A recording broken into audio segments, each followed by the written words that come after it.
हो गया प्रोटेस्ट, मिल गया रिजाइन। आपको क्या लगा बीजेपी का नुकसान हो गया, बीजेपी दबाव में आ गई? आधी घंटा तुम्हारा बना दिया उसने। अगले 30 साल तक वो तुम पर राज करेगी, राज। तुम कुछ नहीं बिगाड़ पाओगे।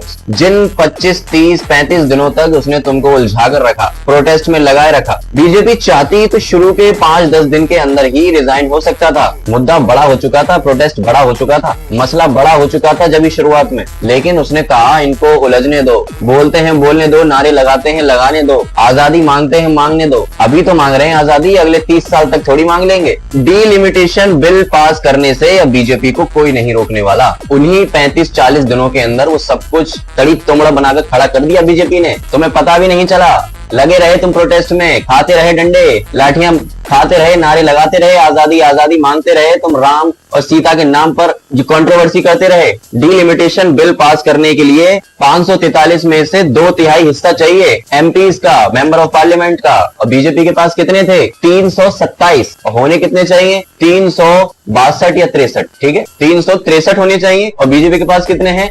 327। 20 एमपी आ गए तृणमूल कांग्रेस के, कितने हो गए? 347। 7 एमपी आ गए आम आदमी पार्टी के, 353 हो गए। और 3 राज्यसभा के एमपी आ गए, तो कितने हो गए? 357 हो गए। 357 एमपीज हो चुके हैं बीजेपी के पास। और चाहिए कितने? 363। कितने बचे? 5 या 6। जो पार्टी किसी के 30 एमपी ले आई, 5 एमपी लाना उसके लिए कितनी बड़ी बात है?